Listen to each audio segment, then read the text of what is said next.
واللہ یا اللہ فرما رہے ہیں تو ہم کیسے انکار کر سکتے ہیں؟ اب جو شہید کی حیات نظر نہیں آ رہی وہ تو اللہ نے قرآن میں پہلے بتا دیا کہ تمہیں نظر آنی نہیں ہے، وَلَٰكِن لَا تَشْعُرُونَ، نظر آنی نہیں ہے۔ ہمیں محسوس کیوں نہیں ہو رہی؟ اللہ فرما رہا ہے محسوس ہونی نہیں ہے، وَلَٰكِن لَا تَشْعُرُونَ۔ تو جب اللہ شعور کی نفی فرما رہے ہیں، اب بتاؤ کتنا بڑا امت میں دھوکہ ہے کہ شہید کی حیات کا انکار اس وجہ سے کیا جا رہا ہے کہ آنکھ سے نظر نہیں آ رہی، کان سے محسوس نہیں ہو رہی، جسم سے محسوس نہیں ہو رہی۔ بھائی وہ تو اللہ پہلے فرما چکے ہیں کہ زندہ ہے لیکن آنکھ سے حیات نظر نہیں آنی، یہ زندہ ہے لیکن اس کی حیات کان سے محسوس نہیں ہونی، یہ زندہ ہے لیکن اس کی حیات تمہیں ہاتھ سے محسوس نہیں ہونی، تو کس سے محسوس ہونی ہے؟ وَلَٰكِن لَا تَشْعُرُونَ فرمایا ہے، وَلَٰكِن لَا تَعْلَمُونَ نہیں فرمایا۔ اب جو شہید کی حیات ہمیں محسوس ہوگی شعور سے یا وحی سے؟ حواس سے یا وحی سے؟ اگر حواس سے محسوس ہوتی اس کا معنی ہمیں شعور ہے، چونکہ حواس سے محسوس نہیں ہونی اس لیے فرمایا وَلَٰكِن لَا تَشْعُرُونَ، اور محسوس ہونی ہے وحی سے اس لیے وَلَٰكِن لَا تَعْلَمُونَ نہیں فرمایا۔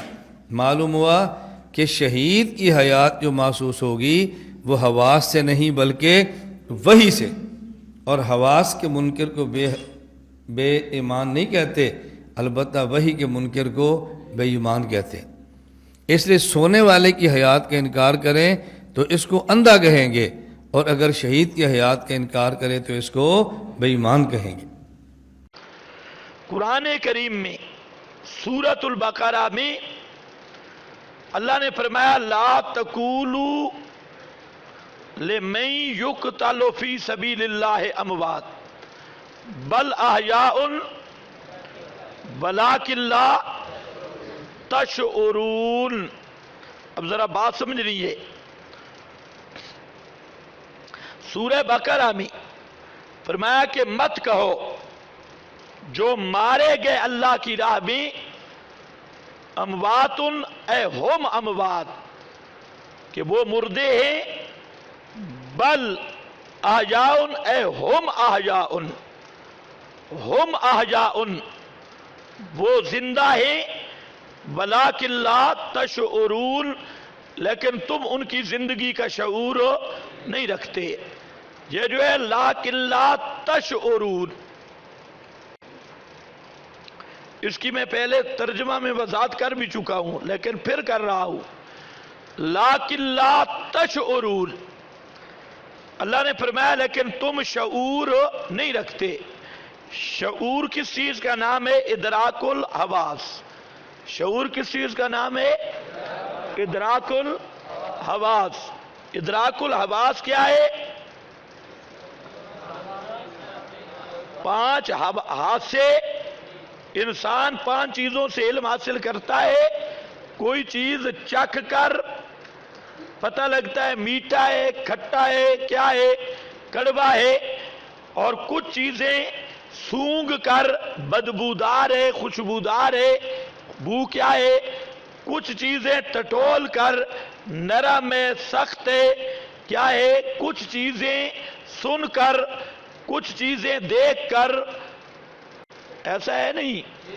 تو انسان کے ادراک کے کتنے حواس ہیں؟ پانچ۔ اور شعور کس کو کہتے ہیں؟ ادراک الحواس۔ ادراک الحواس، حواس کا ادراک، یہ ہے جناب شعور۔ تو اللہ نے فرما دیا کہ لیکن لا تشعرون، شہید زندہ ہیں لیکن ان کی زندگی کا تم شعور نہیں رکھتے۔ کیا معنی؟ ان کی زندگی حواس خمسہ سے معلوم ہو سکتی نہیں، ان کی زندگی کا شعور نہیں رکھتے، حواس خمسہ سے معلوم ہو سکتی نہیں۔ یہ جو ہے لیکن لا تشعرون، یہ جملہ احیاء ان کی خود وضاحت کر رہا ہے۔ لیکن لا تشعرون والا جملہ احیاء ان کے لیے مفسر ہے۔ بل احیاء بلکہ وہ زندہ ہیں، یا شبہ پڑ سکتا تھا کہ دنیا والی زندگی، اس جسم والی زندگی، فرمایا نہیں، بل احیاء ولکن لا، یہ لیکن آتا ہے للاستدراک، جہاں بھی آئے کچھ نہ کچھ مولویوں کو جہنم میں لے جاتا ہے، لیکن جہاں بھی آئے کچھ نہ کچھ ملا کو جہنم میں ساتھ، جیسے جہاں آیا لیکن لا تشعرون، اور دوسرے لیکن ولکن رسول اللہ، وہاں پر بھی لیکن آئے اور پورے ٹبر کو جہنم میں لے گیا، ولکن رسول اللہ وخاتم النبیین، کئی ٹبروں کو جہنم میں لے گیا، اور جہاں پر بھی کیا آیا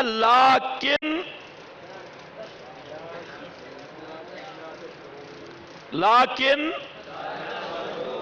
پتہ نہیں آپ کا ذوق نہیں جا کیا ہے، روزہ مجھے بھی ہے، صرف آپ کو نہیں ہے، آپ بنے بیٹھے ہیں چودھری، میں 5 منٹ میں بھی سارے سبق پڑھا سکتا ہوں، میں آپ کی رعایت کر رہا ہوں لیکن آپ سمجھ نہیں رہے، اس لیے ساتھ ساتھ بولتے ہیں، نہیں تو کام گڑبڑ ہوگا۔ ہاں بھئی چودھری بن کے نہ بیٹھو، اور ایسے شور ڈالنے کی بھی ضرورت نہیں، جو چیز میں پوچھ رہا ہوں اس کا جواب دو، شور کی کوئی ضرورت نہیں۔ لیکن لا تشعرون، ایک اور مقام پہ بھی آیا لیکن، شابش،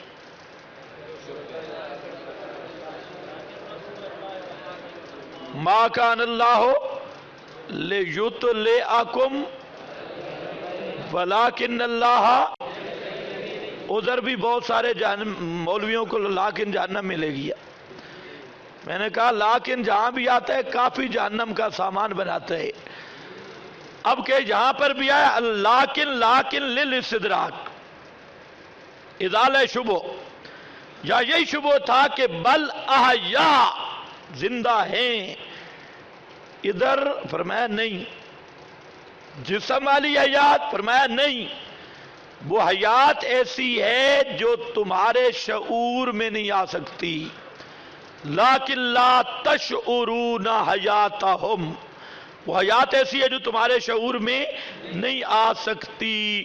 تو میں نے یہ دعویٰ کیا کہ یہ جملہ لیکن لا تشعرون احیاء ان کی تفسیر ہے، اور احیاء ان کی وضاحت کر دی کہ اس احیاء ان سے متبادر یہ تھا کہ اس جسم زندہ ہے، جسد انصری، لیکن نے آ کے بتا دیا نہیں بھائی جسد انصری والی حیات نہیں، کیونکہ یہ کیا ہے، محسوس ہے، تو اس کی حیات بھی محسوس ہے، یہ حواس خمسہ سے معلوم ہو سکتی ہے، اور وہ حیات ہے روحانی، جس طرح روح کا ادراک حواس خمسہ سے نہیں ہو سکتا، اسی طرح اس روحانی حیات کا احساس اور معلومات بھی حواس خمسہ سے نہیں ہو سکتی۔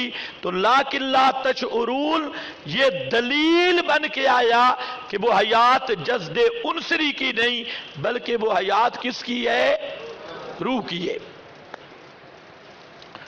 کوئی آپ سمجھے یا نہیں؟ اب میرا یہ دعویٰ، یہ میرا فہم نہیں، تقریباً سب مفسرین اس بات پہ متفق ہیں، آپ یہ نکتہ ذہن میں رکھ لیں، آگے عبارتیں آئیں گی آپ فٹ کرتے جائیں۔ اسی پر لیکن لا تشعرون پر علامہ بیضاوی اس عبارت لایا تنبیہ، بس ٹھیک ہے عبارت تمہیں یاد ہے، لیکن کیا ہے تنبیہ، تنبیہ کا کیا معنی؟ یہ جملہ بتا رہا ہے، لیکن لا تشعرون والا جملہ بتا رہا ہے کہ ان حیاتہم لیست بالجسد، کہ شہیدوں کی زندگی جسد انصری کی زندگی نہیں ہے۔ کون سا جملہ بتا رہا ہے؟ کون سا شابش، کون سا بتلا رہا ہے؟ لیکن لا یہ جملہ بتا رہا ہے۔ کون کہتا ہے؟ بیضاوی۔ یہ جملہ بتا رہے، وہی تقریر آ گئی یا نہیں؟ میں نے کہا کہ احیا ان میں شبہ پڑ سکتا تھا کہ جسد عنصری کی حیات، لیکن اللہ نے فرمایا لیکن لا تشعرون، وہ حیات ایسی ہے جو تمہارے شعور سے بالا تر، شعور ادراک الحواس، یعنی وہ حیات ایسی ہے جو محسوس بالحواس نہیں اور غیر محسوس ہے۔ محسوس بالحیات وہی حیات ہو سکتی ہے جو محسوس جسم والی ہو، اور محسوس جسد عنصری ہے۔ تو لیکن میں اللہ نے مسئلہ سمجھا دیا کہ وہ حیات نہ محسوس جسم کی ہے، نہ حیات وہ محسوس ہے، بلکہ وہ حیات غیر محسوس ہے، اور وہ ادراک حواس سے بالا تر ہے۔ جس طرح روح غیر محسوس ہے، اسی طرح وہ حیات روحانی بھی غیر محسوس اور لیکن لا تشعرون کے جملے کے تحت ہے۔ اسی پر حضرت نانوتوی کو جانتے ہو؟ حضرت نانوتوی نے یہی جملہ لکھا لیکن لا تشعرون، اور فرماتے ہیں قرآن نے شہید کو زندہ کہا۔ اب ذرا سمجھنا، قرآن نے شہید کو زندہ کہا، عجب 42 صفحہ تقریباً 46، عجب 42، قرآن نے شہید کو زندہ کہا لیکن جسم شہید کا مردہ ہے، جسم شہید کا مردہ ہے۔ کون کہہ رہا ہے؟ حضرت نانوتوی۔ حضرت نانوتوی وہ بھی لیکن لا تشعرون کا یہی معنی سمجھا ہے کہ ان کی حیات اس بدن والی نہیں، اور یہ بدن کیا ہے؟ میت۔ نمبر 3، مولانا ادریس کاندھلوی، کتاب علم الکلام، اس میں لکھتے ہیں کہ قرآن نے شہید کو زندہ کہا، اور یہی جملہ لیکن لا تشعرون کی وجہ سے فرماتے ہیں مگر جسم شہید کا مردہ ہے۔ جسم شہید کا کیا ہے؟ مردہ۔ نمبر 3، امیر علی ملی آبادی، اس نے بھی امیر علی حنفی جس کی مواہب الرحمان ہے، اردو میں اتنی بڑی تفسیر نہ کسی نے پہلے لکھی ہے نہ بعد میں لکھے گا۔ مواہب الرحمان ایک اتنی جلد ہے، اتنی ایک جلد، 30 جلدوں میں ایک جلد اتنی ہے۔ اردو تفاسیر میں سب سے بڑی تفسیر ہے، اور یہ عین الہدایت کا، ہدایہ کا بھی مصنف ہے، عین الہدایہ۔ اس نے بھی لیکن لا تشعرون پر یہی بات لکھی۔ ابو حیان الاندلسی، اس نے بھی یہی کہا ولیکن لا تشعرون کا یہی مفہوم بیان کیا، احیاء دون اجسادہم۔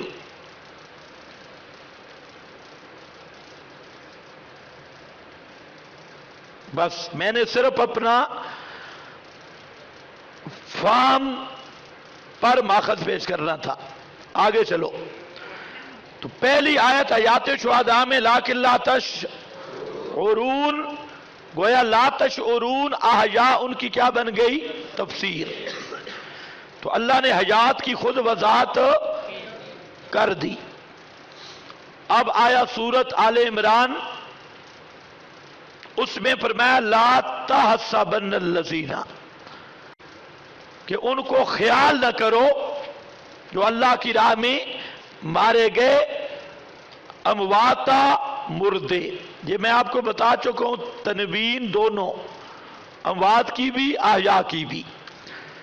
وہاں پر ایک زائد جملہ آیا جو لیکن لا تشعرون کی بھی وضاحت بن گیا، لا تشعرون بھی واضح تھا، اور وہاں عند ربہم یرزقون، وہاں ایک زائد جملہ آیا عند ربہم۔ آپ کی توجہ ہے نا؟ لیکن لا تشعرون کس کی وضاحت کر رہا تھا؟ احیاء ان کی۔ کس کی؟ احیاء ان کی۔ وہ حیات جسم والی، وہ حیات کون سی ہے؟ روح والی، روحانی۔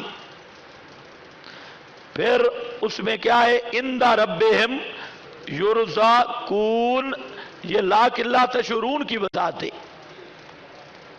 آگے تفسیر ہے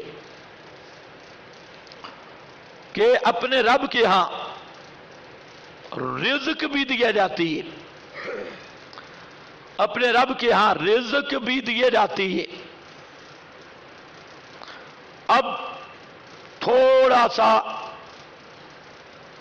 ابہام ہوتا تھا کہ عند ربہم یرزقون کا کیا معنی؟ عند ربہم یرزقون نے بھی لاکن لا تشعرون کو پکا کیا کہ وہ اس جسم والی حیات نہیں، وہ حیات ہے عند الرب، اور رزق بھی ہے عند الرب، حیات بھی ہے عند الرب، رزق بھی ہے عند الرب. اب وہ کیا ہے؟ دو مقام قرآن کے، ایک سورہ یاسین، حبیب نجار کو قتل کیا گیا، اس کا وجود ظالموں کے قدموں کے نیچے روندا گیا، اس کی آنتیں باہر نکل گئیں اور وہ پاؤں کے نیچے روندا جا رہا تھا. اللہ نے فرمایا کی لدخل الجنہ، کی لدخل الجنہ.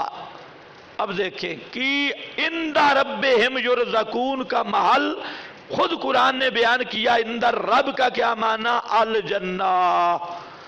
عند الرب کا کیا معنی؟ اس کا نام ہے تفسیر القرآن بالقرآن.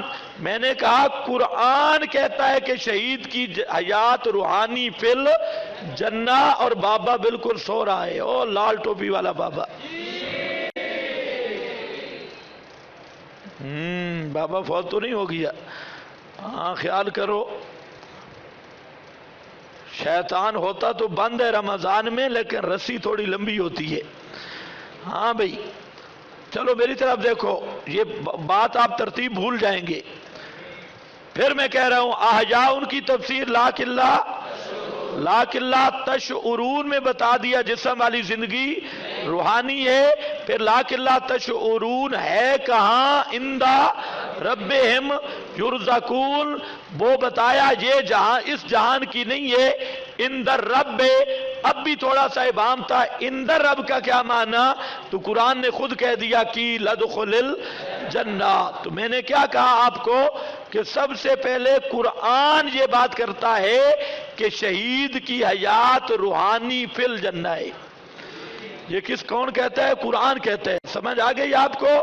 اب اس کی جسم جو تھا وہ ان کے پاؤں کے نیچے روندا جا رہا تھا. مقبور فی انطاکیہ، اس کی قبر انطاکیہ شہر میں بنی، اس کا جسم زمین کے اندر تھا. اور اللہ نے کس کو فرمایا کہ لدخل الجنہ؟ کس کو فرمایا؟ روح کو. اور دوسرا مقام ہے حضرت آسیہ. حضرت آسیہ کے ہاتھوں میں میخیں، پاؤں میں میخیں، سینے پر پتھر، اور سامنے فرعون اور اس کی ساری فوج. تو فرعون نے کہا کہ اب بھی وہابیوں والا مسئلہ چھوڑ دے، یہ مماتیوں والا مسئلہ چھوڑ دے، اب بھی حضرت موسیٰ کی بات چھوڑ دے. تو وہ مکان دیکھ ادھر، وہی تیرا محل ہے. تو حضرت آسیہ نے دوسری طرف رخ کیا اور وہاں ایک دعا مانگی، رب ابن لی عندک بیتا فی الجنہ. یہ سورہ تحریم ہے، کون سی ہے؟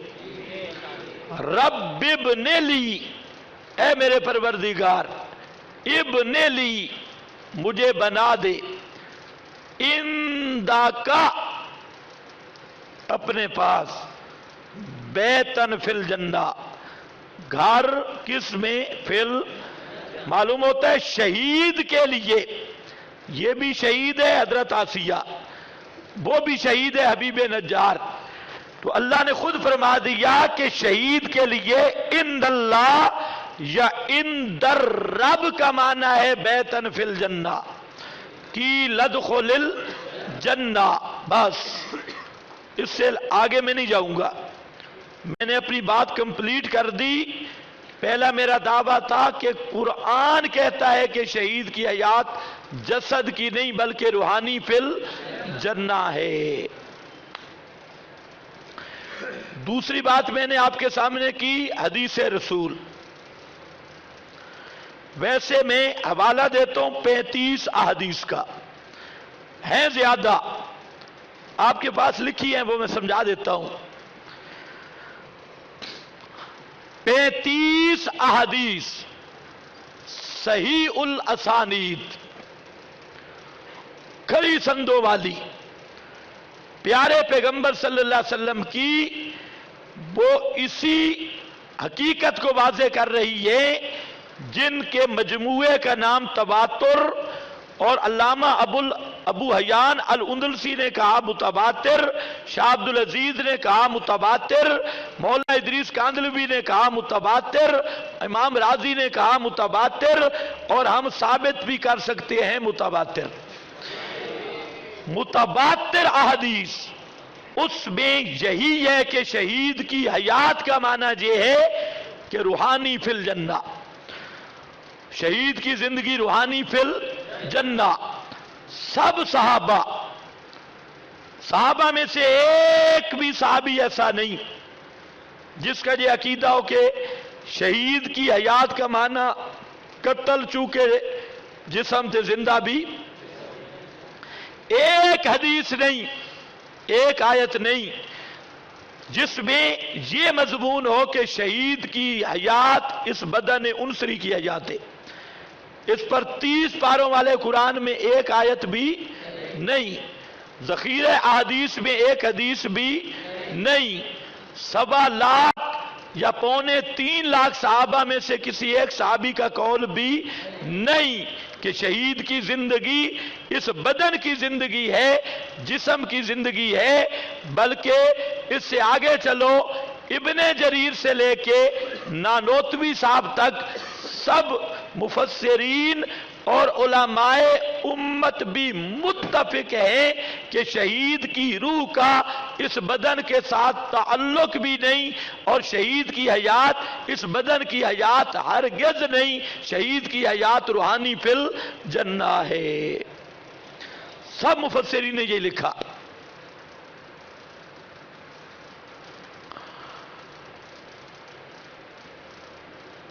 تو یہ بنیاد بنانی ہے، یہ ہماری بنیاد کے پہلے یہ متعین کرو شہید کی زندگی، باقی آگے چلتی ہے۔ اب یہاں پوچھتے ہیں وہ جو مبتدا خبر والے